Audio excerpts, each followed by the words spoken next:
Hola, buenas tardes y bienvenidos a todos a este primer Encuentros EWTN, que tiene un invitado muy especial y especialmente querido por mí, pues es el presidente de mi colegio de médicos de aquí de Madrid. Él es el profesor Martínez Sellés, él es el jefe, perdón, lo voy a leer porque tiene una lista, él es el jefe de sección de cuidados cardiovasculares, cardiológicos agudos del Gregorio Marañón en Madrid, es catedrático de la Universidad Europea y es profesor de la Universidad Complutense de Madrid, amén de varias otras universidades. También es presidente de la Sociedad Española de Infecciones Cardiovasculares, forma parte de varios comités científicos y comités éticos. Y estamos aquí hoy para hablar de la eutanasia. Bienvenido, profesor. Muchas gracias por estar aquí con nosotros. Gracias a vosotros. Buenas tardes. Una de las primeras preguntas que me gustaría hacerle es que siempre me ha resultado curioso, como médico, que el término eutanasia significa etimológicamente buena muerte. ¿Qué hay detrás de esas palabras? ¿Es verdad? Bueno, es cierto que es una dificultad, un hándicap que tenemos en este campo, el hecho de que etimológicamente, como sucede no solo con eutanasia, sino con muchas otras palabras, el significado sea el significado distinto, casi opuesto al significado real, ¿no? Hoy en día hay mucho acuerdo y además pues la definición de eutanasia, incluso de la Organización Mundial de la Salud, lo deja muy claro, que la eutanasia es una acción que busca la muerte de un paciente. Sería un paciente que está sufriendo y entonces en vez de centrarnos en acabar con el sufrimiento del paciente, pues que serían los cuidados paliativos, la medicina, pues que siempre intenta ayudar, paliar, pues curar si es posible y si no, pues acompañar en este proceso, pues en vez de acabar con el sufrimiento, la eutanasia lo que hace es acabar con el paciente y por lo tanto es una acción que de forma directa o indirecta el objetivo que tiene es acabar con la vida de ese paciente. Un paciente que está sufriendo y pues sería algo así como un homicidio por compasión. Yo para acabar con esta situación lo que hago es mato a este paciente en vez de proponerme acabar con su sufrimiento. Hablemos entonces precisamente de los cuidados paliativos. Esa persona que además a lo mejor busca la muerte porque está sufriendo, ¿realmente los cuidados paliativos le pueden aliviar el sufrimiento? Desde luego, nosotros la verdad es que tenemos la suerte de vivir un momento histórico en el que la medicina ha avanzado mucho. Hoy en día hay muchas alternativas para paliar el sufrimiento, no solo el sufrimiento físico, porque claro, muchas veces pensamos en el dolor o en la falta de aire o picor, náuseas, vómitos, y tenemos fármacos y tenemos también algunos dispositivos que nos ayudan a controlar todos estos síntomas, ¿no? Pero los cuidados paliativos tienen que ir mucho más allá y de hecho también nuevamente la Organización Mundial de la Salud en su definición habla de paliar no solo el sufrimiento físico sino también el sufrimiento psicosocial, incluso el sufrimiento espiritual, ¿no? Entonces tiene que ser un abordaje integral del enfermo como persona y lo que tenemos es que asegurar que un paciente que o bien tiene una enfermedad avanzada o bien ya está en un momento pues prácticamente terminal, pues que en todo momento estos síntomas y también este sufrimiento esté controlado. Como decía, hoy en día tenemos muchas alternativas y en las situaciones muy excepcionales en las que no hay forma de controlar los síntomas, nos queda siempre pues, lo que es la baza de lo que sería la sedación paliativa, es decir, que en aquella situación en la que yo no consigo controlar estos síntomas, que ya digo que hoy en día es una situación muy excepcional, si los cuidados paliativos se aplican de forma adecuada, bueno, como luego comentaré, tenemos una situación muy mejorable en lo que es el desarrollo de los cuidados paliativos en España, pero si los cuidados paliativos se aplican de forma adecuada, se suele conseguir el control de los síntomas y si no se consigue tenemos la alternativa de la sedación paliativa. ¿Qué es la sedación paliativa? Pues usar sedantes, usar analgésicos, a unas expensas de que el paciente pueda perder el conocimiento, lógicamente con el consentimiento del paciente. Y esta situación se distingue de la eutanasia porque vamos a usar las dosis simplemente para el control sintomático. Cuando conseguimos este control sintomático paramos, no seguimos aumentando las dosis para acabar con la vida del paciente. Y indudablemente que, como comentaba antes, que si conseguimos que todos los pacientes que tienen enfermedades avanzadas que necesitan estos cuidados los reciban, pues va a haber muy poquitas peticiones de eutanasia y de hecho las peticiones mantenidas de eutanasia cuando los cuidados paliativos se aplican de forma adecuada son muy excepcionales. Pero el único miedo que surge ante eso es que, si bien es verdad, yo lo he oído decir en alguna ocasión, que cuando se instaura la eutanasia en un país, los cuidados paliativos prácticamente desaparecen. Y en aquellos países donde está instaurada la eutanasia, los cuidados paliativos quedan a la cola de países como Moldavia o Georgia. Bueno, nosotros estamos en el último Atlas Europeo de Cuidados Paliativos, estamos justo entre esos dos países, ¿no? que nos da una idea de lo poco desarrollados que están los cuidados paliativos en España, ¿no? Pues de 2 servicios especializados de cuidados paliativos por cada 100.000 habitantes, que es lo que recomienda la Asociación Europea de Cuidados Paliativos, nosotros no tenemos siquiera un tercio de eso, ¿no? Tenemos 0,6 por cada 100.000 habitantes. ¿Qué significa esto? Que tenemos muchos pacientes que están sufriendo porque no se les da unos cuidados paliativos adecuados. Y hablo de cuidados paliativos tanto a nivel hospitalario, pero también en el domicilio, porque muchas veces ante una situación de enfermedad avanzada, lo ideal es que el paciente pueda estar en casa, eso sí, pueda estar en casa bien acompañado con médicos, enfermeras que le vayan a aplicar los cuidados que necesite. Entonces, lamentablemente, la situación que tenemos en este momento es muchos pacientes que están sufriendo porque no están recibiendo los cuidados paliativos adecuados y la única alternativa que se les está dando a estos pacientes es la eutanasia.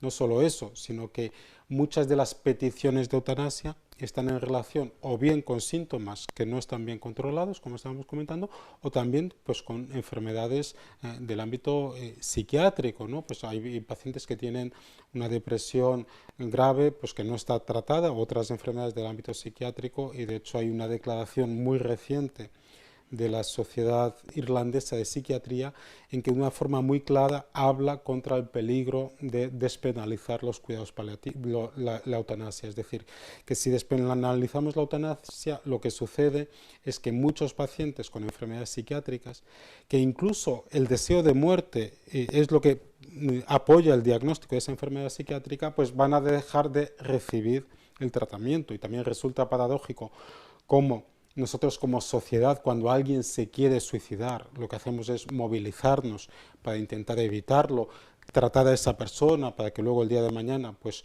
pueda dejar de tener esa intención, como si apostamos por la eutanasia vamos un poco en el camino contrario, ¿no? Es como alguien que está pensando si se suicida o no y le damos un empujón.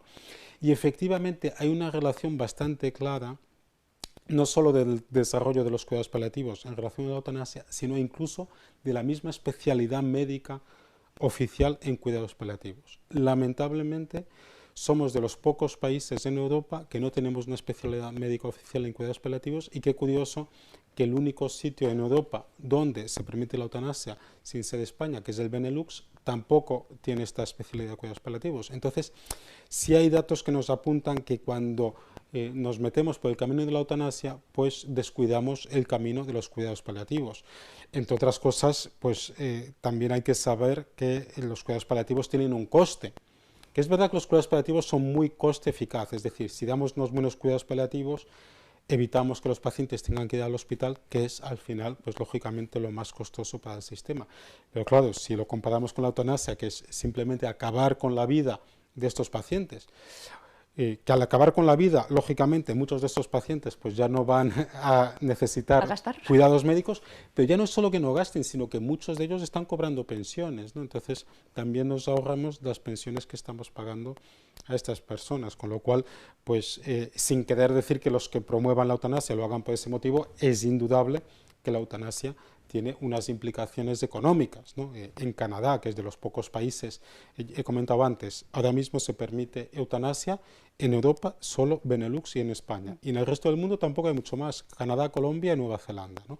En Canadá, el primer año en que despenalizaron la eutanasia, pues solo en ahorro de cuidados médicos, pues más de 100 millones de dólares, con lo cual, pues esto nos da una idea de las implicaciones económicas que hay detrás de todo esto. Entonces, es verdad que yo creo que hay una gran demanda de una mejoría en lo que es los cuidados paliativos que reciben los pacientes que lo necesitan, y lamentablemente en vez de hacer una inversión importante en ese sentido para permitir unos buenos cuidados a domicilio, en los centros hospitalarios, en los distintos centros, pues incluso residencias de ancianos, etcétera, pues que se apueste por esta vía de la eutanasia, ¿no? O sea, realmente nos han vendido como una muerte digna, algo que es bastante indigno, finalmente, porque es matarte porque estás molestando y estás costando a la Bueno, sociedad. es indigno y va contra la esencia de la medicina. De hecho, la Asociación Médica Mundial es muy clara en su condena tanto de la eutanasia como de lo que sería el suicidio médicamente asistido, ¿no? La eutanasia es cuando pues, directamente se acaba con la vida del paciente, pues inyectando un veneno, por así decirlo, y el suicidio médicamente asistido sería que el médico hace como una receta del veneno, ¿no? Con lo cual el paciente va con esa receta, va a la farmacia y se toma o no, porque a veces se arrepienten pues de ese veneno, ¿no? Hay que decir también que el Código Deontológico Español es muy claro y además es no solo claro, sino que no da pie a dudas, ¿no? Porque dice que el médico nunca, en ningún caso, ni siquiera si lo pide el paciente, debe aplicar la eutanasia. O sea, llama mucho la atención que nuestro gobierno ha legislado contra el código deontológico que está actualmente vigente. Es decir, un médico que hoy en día en España practica eutanasia está haciendo una actuación que es contraria a la ética médica y deontológicamente condenable. Es verdad que ya no lo podemos sancionar como podíamos hasta la aplicación de la ley, porque el Código Deontológico Médico termina con un artículo que es que un médico que actúe amparado por la ley, aunque la actuación sea incorrecta desde el punto de vista deontológico, no lo podemos sancionar, ¿no?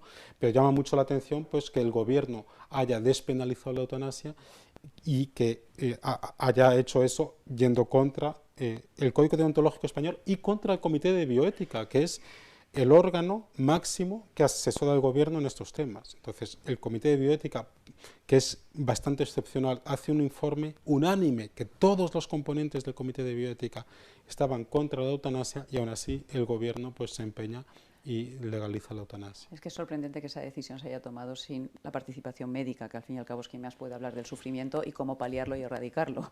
Claro, yo creo que es muy sorprendente, es decir, cuando uno piensa que alguien va a legislar, pues lo primero es consultar a los expertos en la materia, ¿no? Si yo ahora hago una ley, no sé, sobre la estructura de los edificios, pues parece lógico Hablar con un arquitecto. hablar con arquitectos, ¿no? Entonces, pero claro, no es solo que no se nos haya llamado, es decir, es el motivo.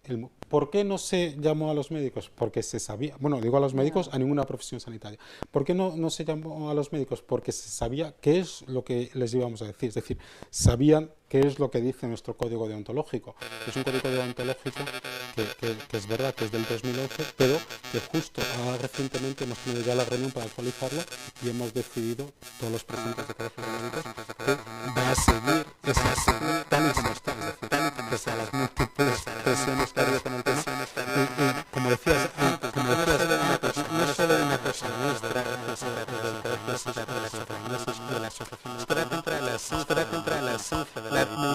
la medicina se basa en una relación de confianza médico-paciente, es decir, el paciente tiene que estar seguro de que el médico actúe siempre de que es bueno para él. Y la eutanasia rompe esta relación de confianza. No solo rompe la relación de confianza con el médico, incluso rompe esta relación de confianza con las familias. Es decir, pues yo cuando voy con mi padre al hospital en la consulta, pues mi padre sabe que le llevo para que le hagan un bien. Claro, si yo voy con mi padre a la consulta o al hospital y ya no hay esa certeza, pues eso es muy grave, ¿no? El primer caso de eutanasia que se hizo en España fue una mujer de 84 años con una demencia importante, ¿no? Entonces, y claro, si empezamos a pensar qué implicaciones puede haber de herencias, o sea, es asustador, ¿no? Ya tenemos casos en España de trasplantes a pacientes a los que se les ha hecho eutanasia, es decir, se hace eutanasia y luego se usan esos órganos de esos pacientes, con lo cual en vez de como intentar quitar la idea de acabar con la vida que pueda tener una persona, pues como que le damos un motivo más, ¿no? Oye, pues Unos intereses claro, creados por otras claro, personas que... y no solo eso, sino que la persona que está dudando, pues si solicitar la eutanasia o no, pues bueno, encima voy como a ser útil. Me parece que es una ley que lamentablemente nos ha puesto, como decía antes, dentro de lo que es el mundo de la medicina, pues en una gran excepción, o sea, hay muy poquitos países que permiten esta práctica, y además, lamentablemente, en países que ya llevan años, porque nosotros llevamos relativamente poco tiempo, pero países que ya llevan años, pues como los Países Bajos, como Bélgica, pues lo que se ha ido viendo es lo que se llama el plano inclinado, la pendiente resbaladiza. Es que en el fondo cuando se abre esta puerta luego es muy difícil controlarlo, ¿no? Y pues se están haciendo eutanasias, como decía antes, en pacientes con enfermedades mentales, en ancianos con demencia, en niños con discapacidad. Entonces, ya se hace eutanasia en situaciones clínicas que ya la misma situación clínica impide al paciente solicitar la eutanasia. De hecho, la Sociedad Española de Psiquiatría actualmente ha lanzado un comunicado en que muestra su preocupación de cara a que pacientes con trastornos como es la depresión, que como bien ha dicho, uno de los principales síntomas de la depresión es quererse morir, quieran pedir la eutanasia cuando ellos están denunciando que es que no reciben un catálogo, un arsenal terapéutico que les faciliten, que puedan utilizar a nivel de seguridad social. No les dejan utilizar ciertos fármacos que ellos saben que son los eficaces, pero que por temas económicos no los pueden utilizar. Entonces esos pacientes están infratados, es decir, siguen con depresión y van a pedir la eutanasia. Bueno, es un poco lo que comentaba, ¿no? Que lamentablemente en vez de intentar paliar el sufrimiento, curar o mejorar la situación clínica que tienen pacientes con depresión o con otras muchas enfermedades, pues se les está dando una alternativa y lamentablemente no se están dando otras alternativas, que es verdad que son más costosas, pero que sí son aceptables desde el punto de vista ético, ¿no? Además, yo creo que es paradójico para toda la medicina en general, pero para los psiquiatras, que como bien ha comentado mucho más. Nosotros, por ejemplo, seguimos teniendo lo que es la figura del ingreso involuntario, es decir, un paciente pues tiene un intento de suicidio y entonces pues el psiquiatra que está de guardia, que valora a ese paciente, puede decir, este paciente le voy a ingresar. Y el paciente dice, yo quiero irme a casa. No, no.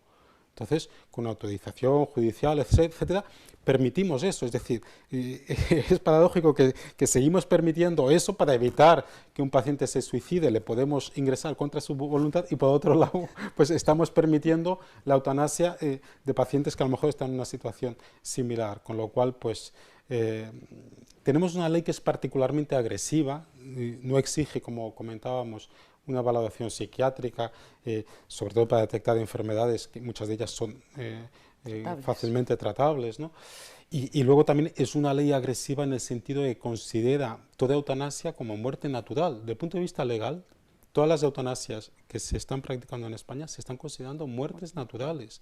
Es decir, algo que por definición no es una muerte natural, porque es evidente que no es una muerte natural, de cierta forma se está obligando a los profesionales que firman esos certificados a considerarlo muerte natural, y esto también luego crea una dificultad, que es que el día de mañana, cuando queramos saber cuántas eutanasias se han realizado, pues no es sencillo, ¿no? Porque legalmente todas se consideran muerte natural. Con lo cual, si ahora nos llaman y dicen, oye, se ha muerto tu madre, y tú dices, oye, ¿de qué? De muerte natural. Eso puede tener un significado muy distinto que tenía antes de la legalización de la eutanasia, ¿no? Entonces, claro, y luego también lo que estamos viendo es que, y también esto me resulta paradójico, que algo que a veces se defiende desde la autonomía del paciente, etcétera, se está volviendo una arma de coacción. Es decir, tenemos pacientes con enfermedades avanzadas que necesitan unos cuidados, unas ayudas a la dependencia que muchas veces no están llegando. Y esos pacientes, lógicamente, tienen la sensación, y no solo la sensación, es que es verdad, que son una carga para sus familiares. Quítate del medio y no estorbes, claro, para que puedes son una carga, ¿no?, para sus familiares, y entonces, al final, el mensaje que estamos dando, oye, ya está bien porque estás siendo una carga para tus hijos, para tus hijas, no podemos estar pendientes de ti, entonces solicita la eutanasia, ¿no? Entonces, ¿qué mensaje estamos dando como sociedad? Y sobre todo, este mensaje donde cala más es en las clases desfavorecidas. O sea, a mí siempre me llama la atención que la eutanasia se venda como algo de izquierdas, algo llamado progresista. Pero claro, es muy curioso el caso de Portugal, ¿no? Que las dos veces que han intentado aprobar la eutanasia, legalizar la eutanasia, el Partido Comunista Portugués ha votado en contra. Porque claro, vamos a ver, si yo tengo mucho dinero y tengo una enfermedad avanzada, pues voy a ya tener cuidados paliativos. me iré a una clínica privada o ya me encargaré de que vengan médicos y enfermeras a cuidarme a mi casa, ¿no? Pero si esa no es mi situación y yo solo puedo recibir ayuda en hospitales públicos de la seguridad social, pues probablemente lo más habitual en España es que no reciba los cuidados que necesito. Entonces, soy una carga para mi familia y soy muchas veces consciente de ello, ¿no? Y además en un momento económico que, como todos sabemos, no es bueno, pues hay pacientes que puedan tener esta tentación de, oye, voy a solicitar la eutanasia para dejar de molestar, por un, no sé si llamarlo buenismo, pues oye, pues entonces hemos creado un arma de coacción que está haciendo que pacientes que deberían recibir unos cuidados adecuados, ya no solo cuidados paliativos, yo digo cuidados integrales, ayudas a la dependencia, porque es verdad que algunas son enfermedades avanzadas, pero otras son enfermedades crónicas, que a lo mejor al paciente le quedan muchos años de vida, pero es verdad que necesita muchos cuidados que son costosos, ¿no? Tenemos casos pues, de pacientes que en vez de ir a ofrecerles cuidados, pues les han ofrecido, y alguno lo ha denunciado públicamente, ¿no?, que les habían ofrecido la eutanasia, ¿no? Pues cómo se puede quedar un paciente cuando va alguien que supuestamente tiene que ir a cuidarle y le ofrece la eutanasia, ¿no? Una pregunta, porque ya me quedan 5 minutos de mis preguntas y ahora vamos a dar paso a las preguntas del público. El testamento vital. Cuénteme, porque eso es una herramienta que podemos utilizar para ayudar. El testamento vital es una herramienta muy útil. Yo creo que era una herramienta útil ya antes de esta ley. Es decir, como se ha comentado, yo trabajo en el ámbito de los cuidados agudos, cuidados críticos, cuidados intensivos, cardiovasculares, y bueno, a veces nos pasaba que íbamos a hablar con la familia en un paciente que ya no estaba capacitado para tomar decisiones, pues a lo mejor había 4 hijos y cada hijo tenía una decisión o una opinión distinta, ¿no? Entonces, claro, como profesional te quedas en una situación difícil. Si ese paciente había hecho testamento vital o documento de voluntades anticipadas y decía, pues oye, quiero que decida mi hija Pilar, ¿no? Eso a nosotros nos ayuda mucho, ¿no? Pero claro, es que ahora en la situación actual, pues el hacer un es importante que sea un buen testamento vital o un buen documento de voluntades anticipadas, que de forma clara y de forma explícita prohíba que se haga eutanasia, pues es de cierta forma un seguro que tenemos tanto nosotros como pacientes o para nuestros familiares de que no les vayan a hacer algo que vaya contra la esencia de la medicina, ¿no? Hay varios modelos, la Conferencia Episcopal Española tiene un modelo que yo creo que es bastante bueno, aunque ya hay alguna cosa terminológica porque la eutanasia, es curioso que la ley de eutanasia prácticamente no menciona la palabra eutanasia, ¿no? Lo habla prestación de ayuda a morir, intentando confundirlo con los cuidados paliativos, ¿no? Entonces eso se ha colado ahí. Pero bueno, básicamente mi recomendación es que se haga el testamento vital, que se haga este documento de voluntades anticipadas. Es muy sencillo hacerlo, pues simplemente hacen falta 2 testigos. Si alguien no tiene 2 amigos, 2 conocidos que puedan ir con él, se puede hacer también ante notario, pero bueno, es una situación muy excepcional, habitualmente no hace falta eso. Y, como digo, es algo que yo creo que es muy recomendable, pero sí es importante, en función de la comunidad autónoma, ver qué modelo se utiliza. Como digo, creo que el modelo que tiene la Conferencia Episcopal Española es un modelo que es muy bueno y bueno, mi recomendación es sí hacer este testamento vital. Pues sí me gustaría comentaros a todos los que nos estáis oyendo que en nuestra página web de WTN tenéis a vuestra disposición un testamento vital con todas las instrucciones de cómo hacerlo y cómo cumplimentarlo bien, porque además en cada comunidad autónoma es diferente y también viene un poquito reseñado todas esas diferencias y todas las dudas que podáis tener, que además también nos las podéis mandar y os las podemos contestar. Y vamos a dar paso a vuestras preguntas. Pero no me voy a poner las gafas porque si no, no veo nada. Y pasamos con la primera pregunta. Si los médicos en España están tan en contra de la eutanasia, ¿por qué no es igual con los médicos de los Países Bajos? ¿Ellos qué es lo que argumentan? Sí, lo primero, los médicos en España estamos contra la eutanasia. Yo creo que de forma muy mayoritaria los médicos en España estamos contra la eutanasia, ¿de acuerdo? Ahora, también creo que hay una clara intención de modificar eso. Es decir, yo tengo 2 hijos estudiando medicina, además en 2 universidades distintas, y bueno, ya hay pequeñas cosas, ¿no? Hay que saber que el gobierno, claro, controla el Ministerio de Sanidad, el Ministerio de Universidades, el Ministerio de Educación, Ministerio de Ciencia, claro, por poner un ejemplo, en el último examen MIR es un examen que tiene que pasar todo médico en España para poder ejercer la medicina, un examen nacional obligatorio que se hace al acabar la carrera, actualmente como pues, un año de preparación, acabada la carrera, se hace ese examen, ¿no? Este examen tiene 4 contestaciones y una de las 4 es siempre correcta. En el año 2021 había una pregunta y de las 4 contestaciones que había, 3 eran eutanasia y una era suicidio asistido. 3 eran tipos de eutanasia y una suicidio asistido. Es decir, obligan a los médicos, porque claro, es obligatorio, obligan a los médicos que quieren ejercer en España a contestar una de esas 4 contestaciones, ¿no? Es algo perverso, es algo perverso. Es decir, hay una intención clara de modificar la opinión, que es una opinión mayoritaria, no universal. Es decir, hay médicos a favor de la eutanasia, algunos, no muchos. ¿Hay médicos dispuestos a realizar eutanasia? Pocos. Pero bueno, lógicamente van a trabajar para cambiar esto, ¿de acuerdo? Luego, como comentaba antes, son decisiones políticas. El hecho de que en Holanda la eutanasia se permita desde hace casi 20 años no fue, o sea, como también sucede aquí, algo que surgiera de los médicos. Fue una decisión política. Es verdad que luego también ha habido muchas presiones para cambiar un poco la opinión que tienen los médicos en los Países Bajos sobre la eutanasia, y es algo que nosotros estamos viendo aquí y que probablemente en 10-15 años pues haya un vuelco respecto a qué piensan los médicos de la eutanasia, ¿no?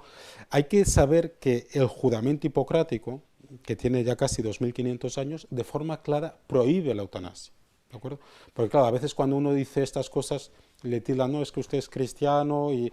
No, esto es de 500 años antes de Cristo, ¿no? O sea, es que la eutanasia va contra la esencia de la medicina, con lo cual es muy lógico que pues el Código Deontológico, la Asociación Médica Mundial, sean categóricos contra la eutanasia. Y yo espero pues, que tengamos la fuerza para persistir contra la eutanasia, pero que hay una intención de modificar eso es muy evidente, muy claro. Que como esta pregunta del MIR, que nosotros además impugnamos como colegio y no nos ha aceptado en la impugnación, pues claramente es una muestra de... digo esta pregunta, pero bueno, modificar planes de estudios, modificar a nivel de pregrado, ¿no? Pues ya... lo primero, hay mucha confusión, ¿no? Pues alguien va por la calle y como digo, es una confusión buscada porque ya la misma ley habla de prestación de ayuda a morir, es decir, se intenta confundir lo que es la ayuda a morir verdadera, que son los cuidados paliativos, con la eutanasia, ¿no? Entonces, pues es más complicado. Y tanto, sobre todo, bueno, ahora otra de las cosas que nos preguntan es si todo es como dicen, es decir, no es una muerte digna, no es una buena muerte, si evidentemente es una cosa claramente política y los médicos, que somos los que sabemos un poco más de este tema, estamos en contra, porque alguien estaría a favor de la eutanasia. Bueno, el motivo fundamental por el que se suele defender la eutanasia es, como decía antes, el principio de la autonomía. Es un poco que cada paciente tome sus decisiones.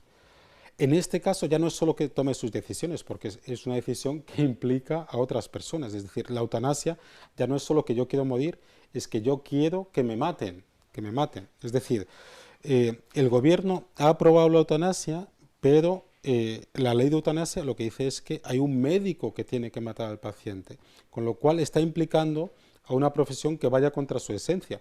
Esto es como en Estados Unidos, en los estados que siguen teniendo pues la pena de muerte, pues muchos de ellos no encuentran médicos que apliquen la pena de muerte, ¿no? Y han tenido que crear una profesión que se dedica a eso. Es decir, los médicos, oiga, no nos dedicamos a esto. Pero bueno, básicamente hay varios argumentos para defender la eutanasia, ¿no?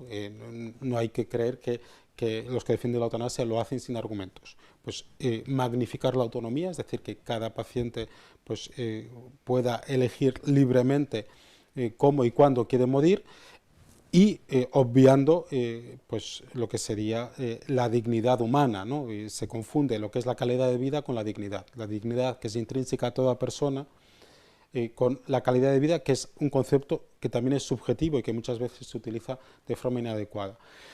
Esta, como he comentado antes, también tiene implicaciones económicas, ¿no? el despenalizar la eutanasia. Y luego también lo que comentaba, ¿no? ¿Qué modelo de sociedad queremos, ¿no? Pues es un modelo de sociedad que cuando alguien pues ya no aporta a la sociedad pues nos vemos libres de esas personas, o lo que queremos es una sociedad pues que proteja a nuestros ancianos, a nuestros enfermos.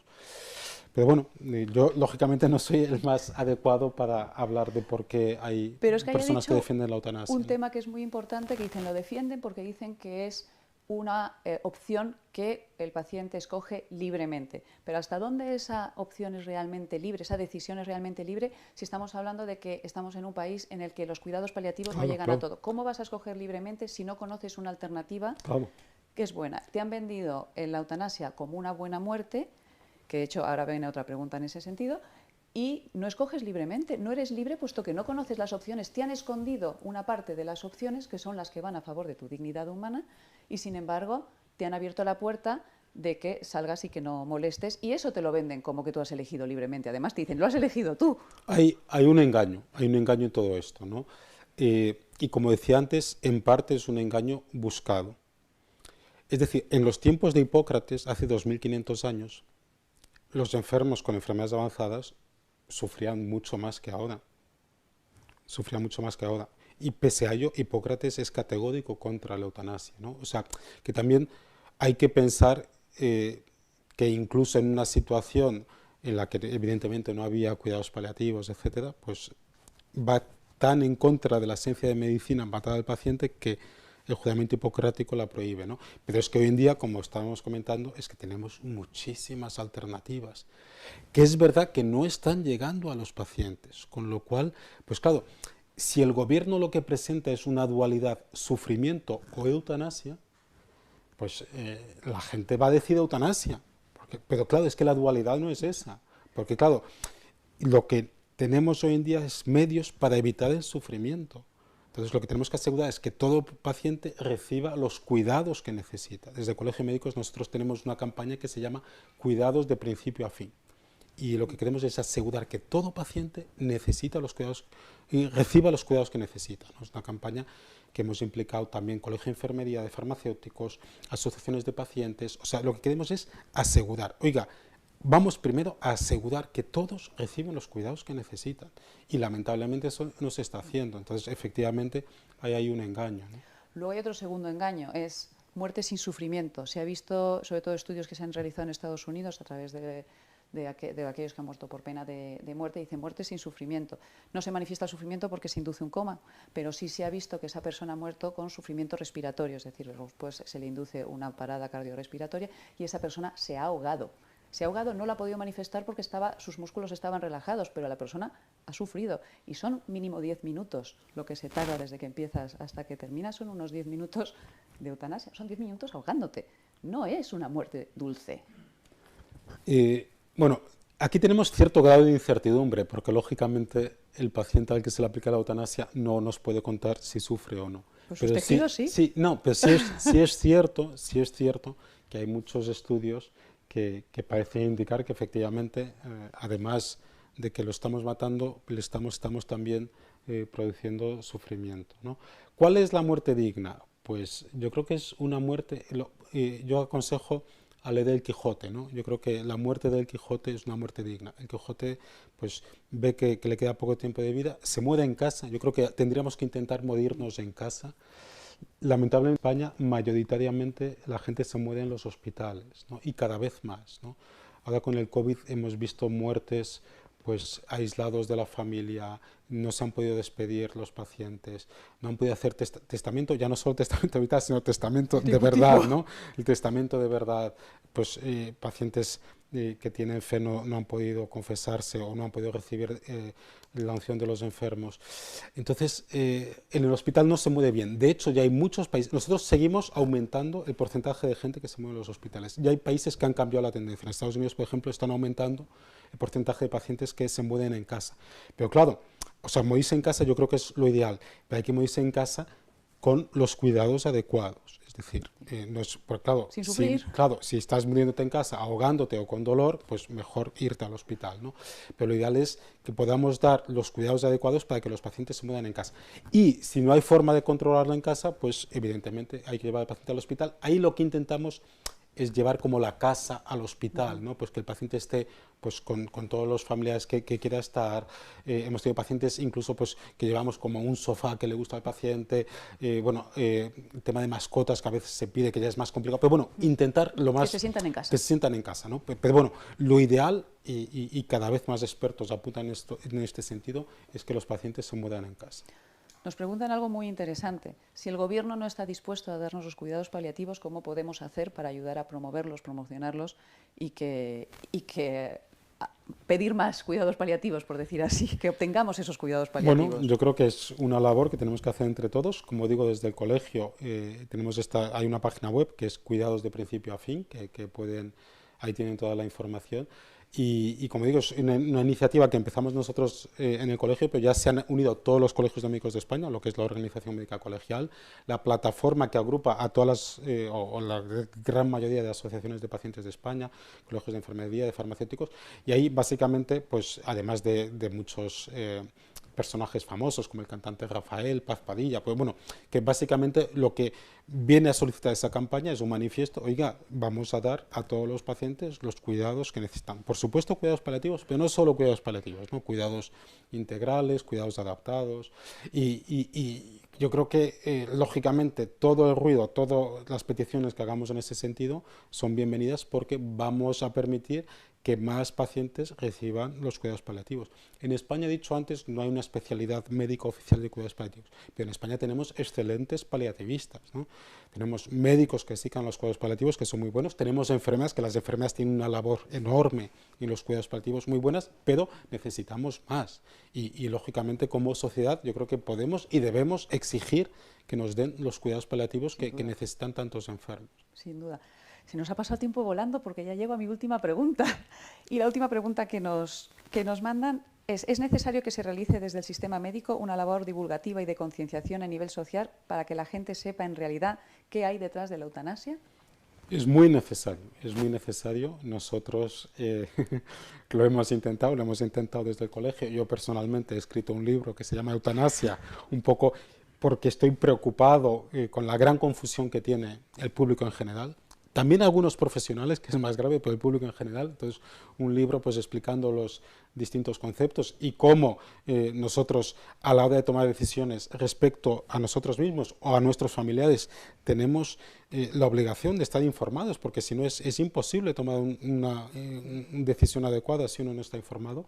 Y luego, que creo que cada vez más también tenemos que solicitar a nuestros gobernantes que todos los pacientes reciban la información antes de tomar las decisiones, ¿no? Y que lamentablemente pues hay casos de eutanasia en el que el paciente no recibió toda la información que debería haber recibido, ¿no? Y eso también es una llamada para los profesionales, que nos empeñemos en ser más divulgativos, ¿no? Y también, bueno, agradecer este tipo de programas que también pueden permitir que a lo mejor gente que tenga confusión en estos temas, pues al final pues pueda tenerlos más claros, ¿no? Realmente depende de todos nosotros, no solamente de la sociedad médica, que estamos siempre aquí, evidentemente, para aportar la información científica, pero depende de toda la sociedad que lo divulguemos y que lo demos a conocer. Muchísimas gracias, profesor, por estar con nosotros, precisamente explicándonos todos los intríngulis de la eutanasia. Me gustaría invitarle a usted y a todos ustedes a unirse a nosotros en el próximo encuentro CWTN, que precisamente va a tratar sobre los cuidados paliativos. Mientras tanto, me gustaría que cualquier duda que tuvieran, por favor, diríjase a nuestra página web, donde tenemos no solamente el testamento vital, sino toda la campaña de que no te eutanasien, en la que hay información, y encontrarán también esta entrevista para que la divulguen entre sus amigos. También síganos en nuestro canal de YouTube y en Instagram, donde continuaremos con esta campaña divulgando toda esa información para que no nos eutanasien. Nos vemos aquí en el próximo encuentro. Muchas gracias a todos y que Dios le bendiga.